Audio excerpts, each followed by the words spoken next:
Hello everyone, I'm that guy with a different opinion. I do video reviews that contradict the norm. Oh yeah. Now today I'm here to go ahead and do a list of movies that I really like, that pretty much everyone else hates, or at least doesn't appreciate the same way that I do. Okay, I'm just going to go and start off with my favorite movie on this list, which is Batman Returns. Now, ever since the Nolan films, pretty much everyone kind of trashes the old Burton films and the old Schumacher films. And one of the things that really bothers me the most is the fact that so many people say that Nolan was the only one who took it seriously and made it dark. You know, the Burton films and the Schumacher films, they were just goofy and kid-friendly and all that other stuff. And I think what happened is the fact that Burton did the first two films, and then Joel Schumacher kind of took over. He did Batman Forever and Batman and Robin. And technically it was all part of the same series, so I think a lot of people kind of meshed them together because the first two Burton films were a lot darker and a lot more adult than most people remember. Let me give you an example. Just the pussy I've been looking for. Now I would like to point out the fact that he did not say the pussy cat I was looking for. He straight up said the pussy I was looking for. No hard feelings then. Actually, semi-hard, I'd say.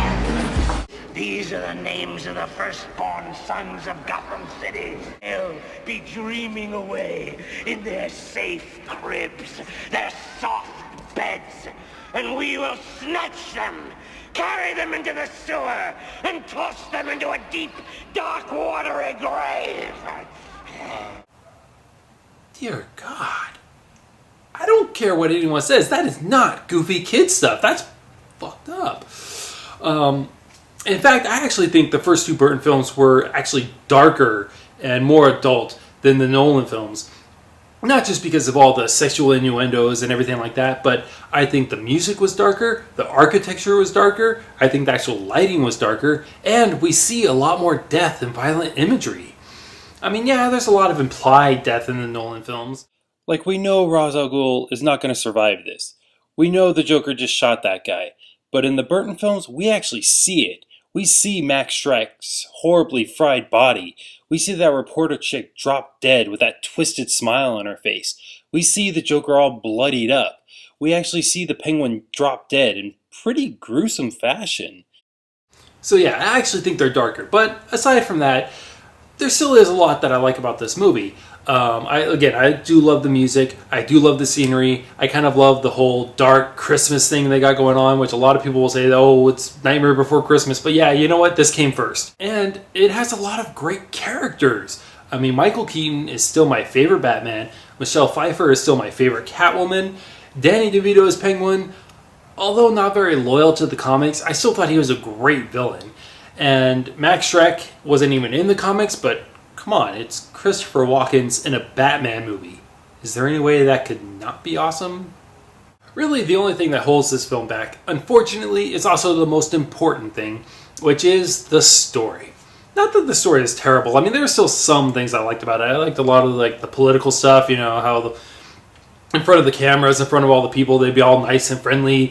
And then when they were alone, they'd be like, where is that insufferable son of a bitch? And, you know, all that stuff. I liked that. And I also like Penguin's deal, how he's like pretending to be the good guy and all that stuff. I did find that kind of interesting. Plus, I think the first two Burton films were the only ones that truly understood Batman's character, because a lot of people get this confused. Batman is not a story about a man who dresses up as a bat at nighttime. It's about a guy in a bat costume who dresses up like a man during the day. And that may sound the same, but it's not. And really, the best way I could explain it is actually to just show you a clip here.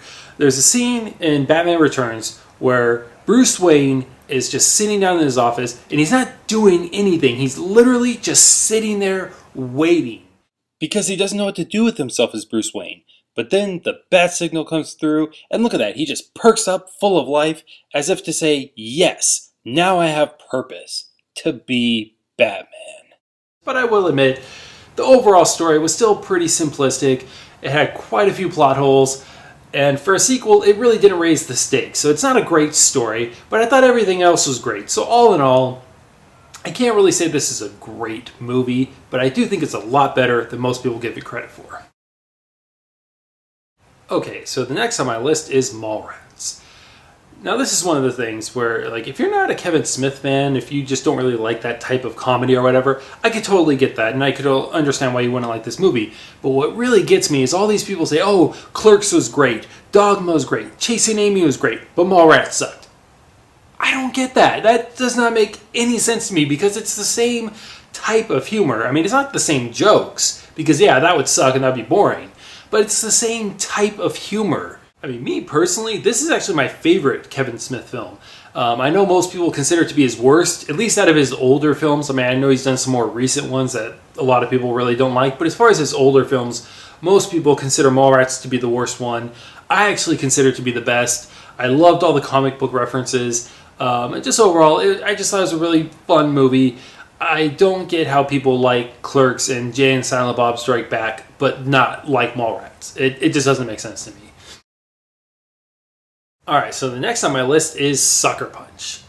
One thing you gotta understand about me is the fact that I actually want to be a movie director. So whenever I see a movie, I see it as in two ways. I see it as a director, and I see it as a fan. As a fan, yeah, I was kind of let down by this. But as a director, this movie was amazing. I mean, just the way he filmed things, the way he presented the story.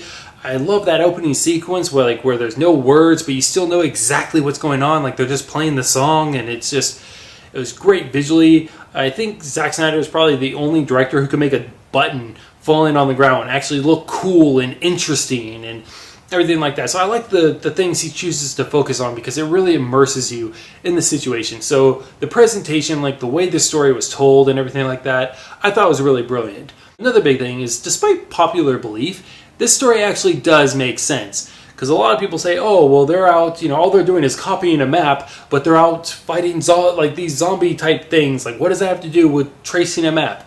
It's not supposed to be a direct parallel. It's just the fact that these girls are so scared of what they have to do. They're kind of imagining themselves as these badass warriors who could do anything, as a way to kind of give themselves the courage to do what they need to do.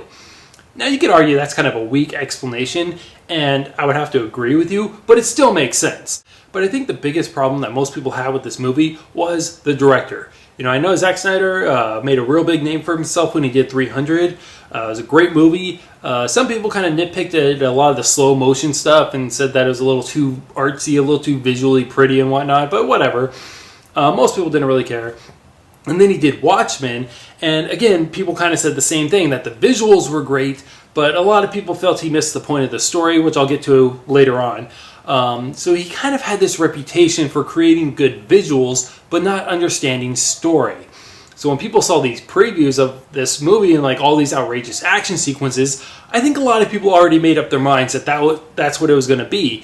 That it was going to be this great, pretty movie that just didn't make any sense. Because I know the majority of people who trash this movie, they'll say something like, oh, well, if you could just, if you're just a dumb person, you could just turn off your brain and just look at the pretty pictures, you'll love this movie. But I am an intelligent person, and I saw right through that. I saw that there is no story, and this is beneath me. They seriously just sound so desperate to try and sound smart, because there's a lot of other films, there's a lot of other action movies that have less story, have less cool action, have more boring characters that don't get trashed half as much as this one does.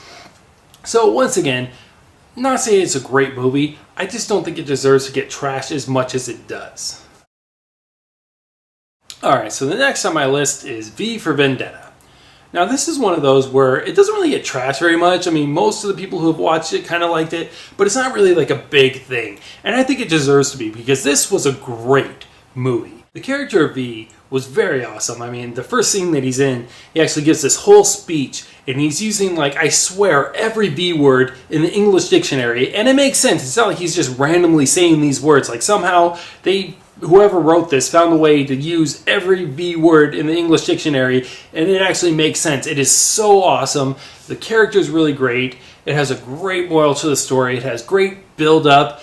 It has pretty good special effects. I think one of the main reasons why this didn't do as well as I think it should have is because it was directed by the Wachowski brothers, who did the Matrix trilogy.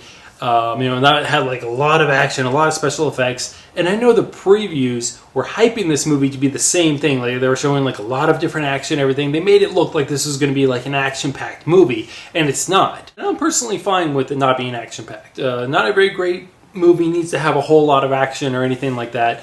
And this does have a really great story. It was done with a lot of emotion. Like when they do the background stories, like when you hear V talk about like what happened to him, or when Natalie Portman's in the jail and she's like reading the letter of like one of the old prisoners and everything, and the chick they had voicing that was just so emotional. She just brought so much to it, and just her voice, and it was really great stuff. So like I said, I mean, I know this isn't like really a hated movie or anything, but it's not really beloved the way I feel it should be.